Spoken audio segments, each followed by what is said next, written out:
Looking for a fun way to win up to 25 times your money this football season? Test your skills on Prize Picks, the most exciting way to play daily fantasy sports. Just select 2 or more players, pick more or less on their projection for a wide variety of statistics, and place your entry.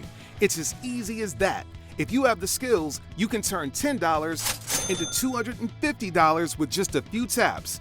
Easy gameplay, quick withdrawals, and an enormous selection of players and stat options are what make Prize Picks the #1 daily fantasy sports app.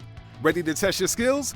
Join the Prize Picks community of more than 7 million football fans who have already signed up. Right now, Prize Picks will match your first deposit up to $100. Just visit prizepicks.com/get100 and use code GET100. That's code GET100 at prizepicks.com/get100 for a first deposit match up to $100. Prize Picks, daily fantasy sports made easy. Hello, and a warm Mancunian welcome to all my incredible listeners out there. I'm Deepa Thomas-Sutcliffe, your friendly host, and you've just tuned into the 6th season of the Meet the Mancunian podcast, where I share remarkable social impact stories from the heart of Manchester every Tuesday throughout the season. This podcast is a celebration of the unsung heroes, the change makers, and the passionate souls who are making a real difference in our vibrant city. From social enterprises to non-profits and community groups, I bring you the voices of worker bees and volunteers, all coming together for a common cause. Through heartfelt conversations, my guests share their experiences, dreams, and unwavering commitment to making a difference. From the challenges they've overcome to the triumphs that fuel their passion, their stories will leave you moved, enlightened, and brimming with hope. Join me on this audio adventure as my guests and I explore the transformative power of collective action and the remarkable impact we can create when we unite for a common cause. Their tales are a testament to the power of community, collaboration, and the indomitable Mancunian spirit. They not only address pressing issues right here in Manchester, but also offer insights and inspiration that resonate far beyond these boundaries. So whether you're commuting, on a run, or just relaxing at home, I invite you to tune in on Apple, Spotify, Google, or any of your favorite podcasting platforms. You can also log on to my website, www.meetthemancunian.co.uk. Let's embark on this journey of discovery and inspiration. For my new listeners, you can catch up on the incredible stories from the first 5 seasons at www.meetthemancunian.co.uk, where you'll also find out more about my own journey as a podcaster. And to all my returning listeners, I can't thank you enough for your support. You make this podcast possible, and I'm immensely grateful. So join me as I continue to share these inspiring tales of change and community support from the beating heart of Manchester. Together we can spread a bit of good news, spark meaningful conversation, and inspire positive action. Thank you for being a part of the Meet the Mancunian community. Welcome to the 10th episode of Season 6 of the Meet the Mancunian podcast, Social Impact Stories from Manchester. Passionate about community-led architecture, we hear from Charlie Butterwick, Director, Architecture Unknown in this episode. I'm delighted to introduce my guest, Charlie Butterwick, Director, Architecture Unknown. Thank you so much for taking the time on a Monday evening. Hi, Deepa. Thank you so much for having me. I really appreciate it. Very excited to know more about all the good work you're doing. First, perhaps tell us about how you found your passion for community-led architecture. And because we have listeners from around the world who may not be familiar, what is community-led architecture? It's a great question. I often start by, when I answer this question, as to how do you define good architecture? I think most architects get into this profession because they're passionate about making the world a better place. And so when I think about that, how do you define what a better place is? You can go with your own gut instinct as to what would make a place better. And lots of architects throughout history have done that and produced some wonderful buildings, but we've also received some shockers along the way. And a lot of the time, those buildings that you might think of as bad buildings, they last quite a long time and they can have quite significant negative social impacts fundamentally. So when I start that question, what makes a good building? I often ask, okay, where is the building and who is going to be in receipt of it fundamentally? And what do they think of it? And what do they need this building to achieve? And how do they want it to work? And how do they want to fund it? And who do they want to own it? And then ultimately, what do they want it to look like? Because how can you really understand a place from afar? If you're an architect, you work in lots of places, but it's the people that live in them that really know them the best. So for us, community-led architecture is fundamentally about asking the right questions and embracing the humility to listen and understand other people's points of view, but also their expertise in the places where they live. That is really interesting. And maybe later it'll be interesting to know about your bad architecture examples as well. How did you get involved with Architecture Unknown and what does it do? Myself and my business partner, Daniel Kelso, we founded Architecture Unknown in 2016. As I alluded to a moment ago, the way that we work is a little bit different to how some other architects work. So our aim has always been to use architecture to empower people fundamentally. And that's been an interest of mine and Dan's for quite some time. But it was only through our meeting at university and through the encouragement of tutors, Helen Aston and Stefan White in Manchester School of Architecture, who at the time ran a joint unit, which was called, and now runs units separately, and architecture. And they had a very interesting and fundamentally feminist-based approach to architectural design. And they really encouraged us to think about how architecture can be respectful to local communities and how the impact that architects can have can be of a positive nature all the time rather than just the times when architect happens to get it right. We founded Architecture Unknown to put into practice the teachings that we received and that we explored at university. Our passion is working with communities fundamentally and giving other people a voice to shape their spaces. I like that very much about shaping the spaces. I mean, the people that are going to use the spaces are really shaping it. That would be quite a nice way to do it because it's not always the case. Sometimes it's very rare. Financiers who may have a say. So this is interesting. Tell us about some of the community-led architecture you've been involved in, particularly in Greater Manchester, since this is Meet the Mancunian. So I have a couple of projects that I really want to focus on. The first one is which we completed last year, and it was a fantastic experience for us. So one of the things that we also do differently is that we try and extend the idea that communities can get involved and have a say and feel that sense of ownership of place into the construction phase as well as the design phase. So for the Scout Hut, during the design phase, we talked to the young scouts, we talked to their parents, we talked to the leadership team.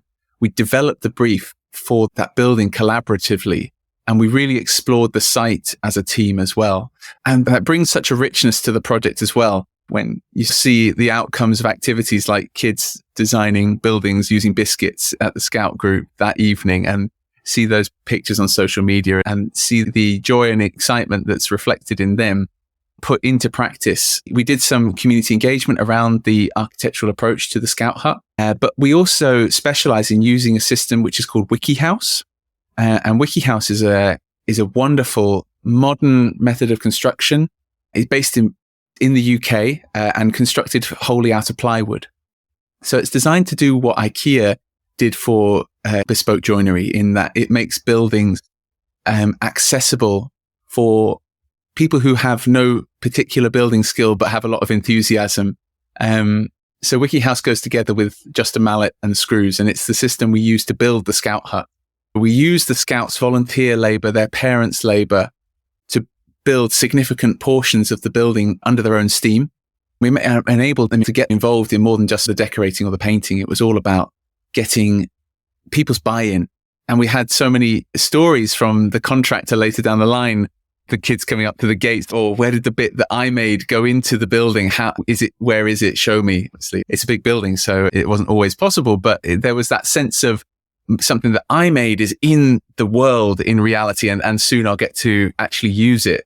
That was really lovely. I was really fascinated by the concept of children assembling buildings using biscuits. It's like, I guess, a version of Lego, but an easy accessible version. Was that something planned, or did this happen organically? It was something that the Scout group put in motion to get that excitement, really, because architecture fundamentally is about excitement from our perspective. Architecture is about getting people excited by the idea that they can have an impact on the way that they shape their spaces. It's not some of the more technical parts of it. They're not hugely accessible, and we wouldn't expect our clients or their communities to design the building for us. That's our particular skill set. We tend to try and get the engaged communities involved much earlier, before we pick up a pen to design a building, to really shape a brief and to shape an ambition for the aesthetic of the building. Because we often find that the biggest reasons why buildings fail is because they're poorly considered, not in their building design, but in the way the projects are set up. There's nothing worse, we say, than a great building answering the wrong question. So we put a lot of effort in the briefing stage into defining what the right question is and what the right approach would be. And then we slowly layer up a project so that it includes finances, it includes the technical details, it includes the contracts and the insurance and all the other things that go into making a building a reality. But at the heart of it, it's still got that kernel of community-led design that defines how a building responds to its environment. And that's how we tend to bring it in. And that's a similar how we approach the second project I wanted to mention, which is a community centre for people who are not in work, education or training, so young adults, and a charity who help them take that leap from school into work or further education, and also try and intervene earlier in those young people's lives, running children's clubs to try and give them the skills to navigate that transition as they approach it at the end of school years. It's a project based in Little Hulton, which is quite a deprived part of Salford, in fact, and is on the periphery of Salford. It's right on the border with Bolton, actually. So it's an area in need of extra appreciation, actually, because it is a wonderful place with wonderful people who live there and people who are really engaged with their communities and really wanting to help. So the project is effectively a new cafe in the park with some community rooms attached and space for the charity, which is called Community Little Hulton, run by Alison Jones. But the Community Little Hulton team are all invested in making the park, which is called Peel Park, a really wonderful and safe space. And they've already installed a new pump track, which is attracting people from across the sort of northwest for BMXing outdoors, basically, and a new games area. And they have plans for a forest school as well, alongside this new community centre. And they're really just trying to turn this slightly underutilized and underloved asset in this park into a place that will support young people's aspirations. And on top of that, we're also looking to use Wikihouse on that project as well. The whole building process will be an exemplar of how to engage young people and give them experience in construction in this instance, but fundamentally in the world of work, and help them make that jump into the next stage. Sound like fascinating projects, and I'd love to connect separately with Community Little Hulton. Absolutely. What are the challenges that you've faced? Because obviously community-based architecture is relatively new, or maybe not as well known. Certainly it was new for me to hear about it. What are the challenges you're facing and how are you overcoming them? I think the biggest challenge that we face is a general underappreciation for people's ability to make that change. So we often find that when we approach a community, that there's a resistance to the fact that they are actually in charge, that we want to give them that power. I think that a lot of people feel let down and left out. And the idea that it might be different is almost too hopeful. So we often have to take it slowly and use the channels that are already carved and working through other charities to really engage with an area where they are. Because I think that a lot of development that happens is not community led, and therefore people feel like architecture is something that's done to them rather than that's done for them or with them. Even when you do see community engagement, we tend to think of that more as community consultation. That's more, hi guys, we've designed this thing. What do you think of it? It's too late by that stage. The building's been designed. A significant amount of money has probably been spent on its development already. So to take a community's views that may well be negative into consideration at that stage, even though it may be before planning, for example, is quite a tough ask. And it's not the sort of thing that most developers will look at. So even when you do see what people term community engagement, we would often say that you're way too late with it. It needed to be before you picked up the pen to do the design work. So that's a particular challenge. There's a general resistance, I think, in planning departments and in funding bodies to look at a project that uses an alternative technology like Wikihouse that people would maybe think, how is that going to have quality and be quality controlled when it's built by people with no skill? And the easy answer is that Wikihouse is like a jigsaw, like a big jigsaw puzzle in 3D. So jigsaws don't go together wrong. They always go together right eventually. And you don't need any particular skill to put a jigsaw together. But the person who designed the jigsaw did. And so that's where we come in. So we can help reduce the skill level by adding our input earlier before construction. So that's insurance on that part. We haven't yet found a project where there was an issue with insurance, but it's something that we hear from the industry is something that we always look at carefully before we start. I think contracting as well, working with builders, is always a difficult thing. So contractors, I think if our job is to try and shape the way a project is conceived, a contractor is ultimately responsible for how it's executed. And so we're always looking for fundamentally contractors that see their role as custodians of the built environment rather than as a route for them to make money.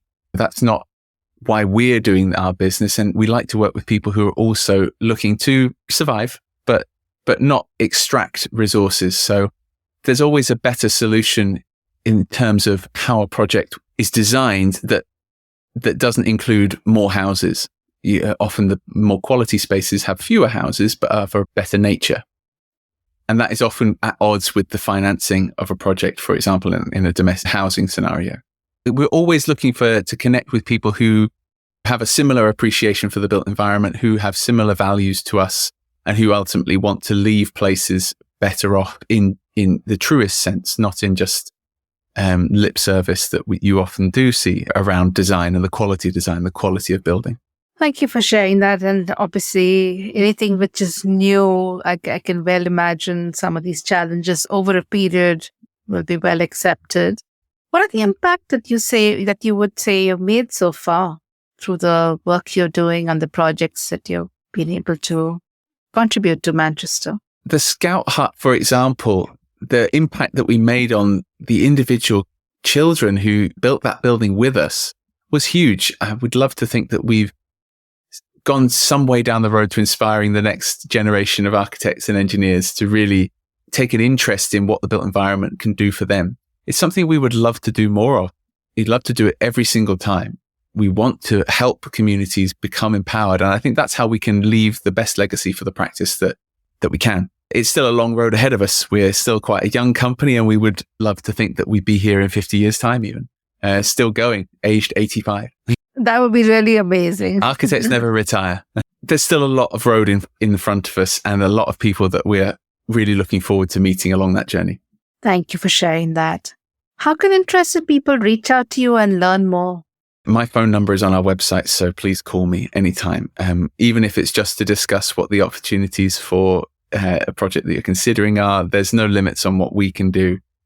Realistically, we just want to help people who need our particular expertise, but also value our approach to architecture. Please feel free to follow us on social media. Instagram handle is Architecture Unknown. On Twitter, we're Architecture Unknown Limited. And our email address is info@architectureunknown.co.uk. Our website is www.architectureunknown.co.uk. Thank you for sharing that. And I'll make sure that it's linked up to our show notes so that people can find it easily.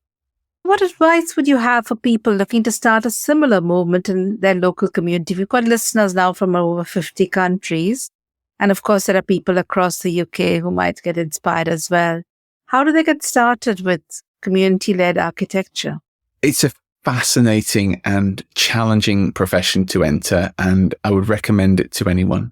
If you're interested in architectural design, maybe you've taken an interest in design technology in the past, and you fundamentally want to leave the world in a better state than you're finding it, then the place to start is maybe a university taking a course in architectural design, but not necessarily in the sense that a lot of great architects are not university educated. And in fact, if you're able to get a job in practice as a young person, then that's a fantastic place to learn as well. And in fact, most of the learning that I've had about how to do my job, I've had in practice rather than at university.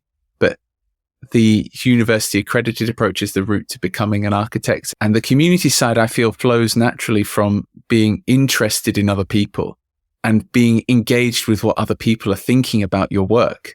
If you have to be able to put yourselves in other people's shoes to work in architecture. But I think that a lot of the time, architects only think about the people who they're working for as the people that matter and whose viewpoints matter. So if you're interested in architecture in a more general perspective, as in the background to the lives that we live, and want to help everyone, not just the select few that are maybe able to pay for an architect's services. If you want to help everyone understand and explore their abilities to shape space, then community-led design is absolutely something that they should explore. Thank you for sharing this, and really good advice. And I hope more people get inspired, because it just sounds like something that's so helpful for the community. An opportunity for you to now talk about anything I haven't asked you about, maybe something coming up over the next 3 months. We have just undertaken an extension using Wikihouse to my house, actually. So it's just a residential extension. And we're in the process of exploring how to distribute the construction files for that as widely as possible. Wikihouse is open source. And we'd be really excited to speak to anyone who's interested in doing even something as small as an extension about using Wiki. And we'll be promoting a lot of interesting information about the system and how it works. We filmed the entire process, so we have quite a lot of content that's going to be coming out on our social media channels very soon and on our website. So if anyone is interested in using Wikihouse unconventionally, not just for community buildings or for public buildings, then we'd love to be in touch with them. Thank you. That does sound really interesting. And then is it more sustainable, or is it just that it's a faster process? It is more sustainable. Wikihouse is very lightweight. It's made 100% out of plywood, which is sustainably sourced. We're actually certified passive house designers, which for any listeners who aren't sure, passive house is the gold standard for sustainable buildings and sustainable homes in particular. We have delved very deeply into that side of things to try and apply those lessons to using Wiki. So Wikihouse is carbon negative on its own from day one. It's generally quite a built up system. It's got quite a lot of void space in it, which we fill with insulation. So it's highly efficient when used properly, and can easily get down to very low levels of heat loss through the fabric, which is fundamentally how passive house achieves most of the results that it does. So yeah, it is much more sustainable than brick and block, certainly. That's really interesting. We're definitely interested to learn more. I'll be looking out for those videos and the information that you put up. I now come to my signature questions that I ask all my guests. And the first is to describe the Mancunian spirit in a word or a phrase. I would say Mancunians are plucky. They're never willing to be told no. I like that very much. That is very unusual as well. People have given the similar thought, but in very different language. So this is really interesting. Thank you. I mean, from an outside perspective, I feel very grateful to have been so welcomed here. I'm from the South Coast, as you maybe could tell. So it's Manchester's become my second home, and I've never been more welcomed really in a city. There's a lot of things that I would love to help with in this city, but also there's so much that's right about it. It's a fantastic place to work. It's a fantastic place to live. And the people here are always working hard for each other. And I think that is what makes me think, what makes Manchester special. People are always really willing to give of themselves to others. Definitely agree with that. Can you share a Mancunian who inspires you and why?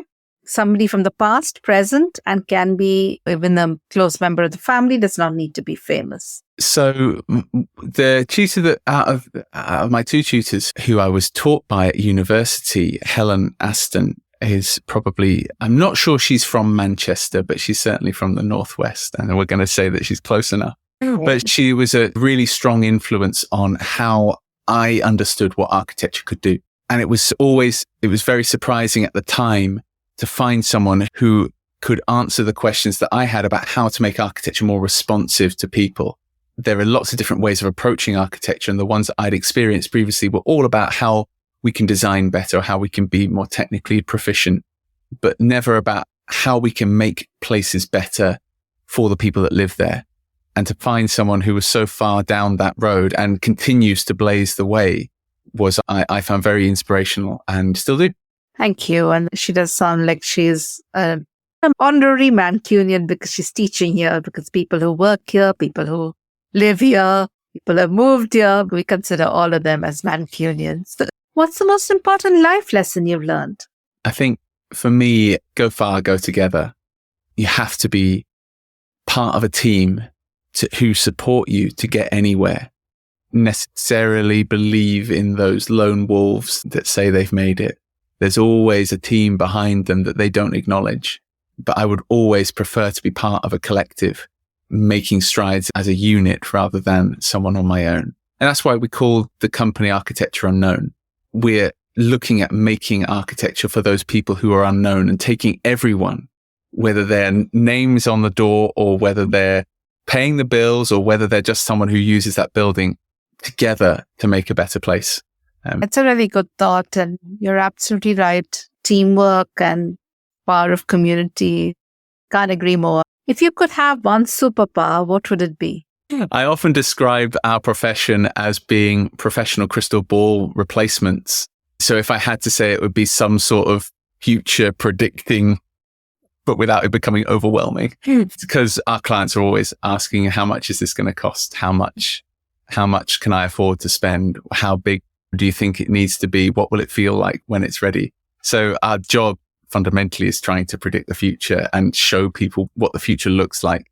So it'd be great to be able to say with some certainty some of the answers to those questions. If I could say to my clients, you're definitely going to love this, I would. That would be great. That does sound like a great superpower to have. Very handy, isn't it? Is there a funny story you'd like to share with listeners to end the podcast, purely optional? Or even a heartwarming story? It always gets a good chuckle when I explain how Dan and I met, but it's normally a double act when he's there too to explain it. He's Irish as well, so I can't really do his accent. And I wouldn't want to insult any overseas listeners who are from Ireland. It would not be a good plan. I met Dan on the first day at university, not knowing anyone in Manchester. And he says he picked me out of the crowd because I was one of the tallest people and also looked the most lost. What he didn't know is that I didn't have anywhere to sleep at that evening. So I was on the cusp of booking a hotel and he offered me his sofa. So I stayed in his shared house when we first started university. And I think our partnership has grown from that, really. He's always been the first and maybe to make the first move, but we always finish things together. That is lovely. And it's great that you met on your first day and shared a home for a period of time. That's really nice. Thank you so much, Charlie. This has been a real pleasure. And thank you so much for educating me on what community-led architecture is. And the potential is immense. Absolutely. I feel like I've maybe been able to give some definition to it, but I think everyone understands architecture instinctively because everyone lives somewhere, generally speaking. Obviously, there are people who are homeless and they understand the streets that they live in much better than anyone else, but we're all inherently assessing and understanding our space. So it's more a case, I find, of just getting people to tell you what they're looking for. But it's not a case of education, in my opinion. It's like you said, deep listening skills involved, And it's very interesting. Thank you so much. Charlie, I really enjoyed learning about supporting community-led architecture. Dear listener, thank you so much for listening to the 10th episode of the Meet the Mancunian podcast, Season 6. Tune in every Tuesday for a new episode or log on to www.meetthemancunian.co.uk to listen to all the episodes and learn more about my podcasting story. Next week on Tuesday, 14th November 2023, I speak to Ruth Rosselson about supporting women with menopause. Thank you for joining me on this enriching journey through the social impact stories of Manchester with the 6th season of the Meet the Mancunian podcast. I hope the stories you heard today have sparked a fire of inspiration within you. May they serve as a gentle reminder that no dream is too big and no passion too small. Your feedback means the world to me. Visit www.meetthemancunian.co.uk to share your thoughts, suggestions, and the causes that touched your heart. Your input helps me craft a podcast that truly touches hearts and makes a difference in our community. Stay connected with the podcast on social media. You can find us @Meet the Mancunian on Instagram and Facebook, or follow us on Twitter @MancunianPod. Sharing and leaving a comment would be a fantastic way to spread the word and build a vibrant community of change makers. Before I sign off, remember to introduce this podcast to your friends and family, so together we can amplify the impact and reach of these incredible stories. Once again, thank you so much for being a part of the Meet the Mancunian family. Your support fuels my passion, and I can't wait to bring you more compelling stories that will touch your heart and fuel your soul. Until we meet again in the next episode, let's keep creating waves of change together. Remember, the world needs the Mancunian spirit. So go out there and be the change you wish to see. Take care. Stay inspired. I use Zencaster to record my inspiring guests on the Meet the Mancunian podcast. Zencaster is an audio-video platform that was made for podcasting. It's super easy to record a podcast with Zencaster. All you need to do is log in with your browser and start recording a high-quality podcast right away. You can also record studio-quality sound and up to 4K video with your guests. I even host my podcast on Zencaster. Go to zencaster.com/pricing and use my code Mancunian2023. That's MANCUNIAN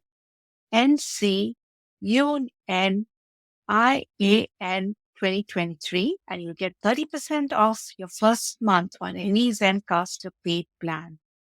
There are also free plans if you want to try it out. I want you to have the same easy experience as I do with all my podcasting and content needs. It's time to share your story now.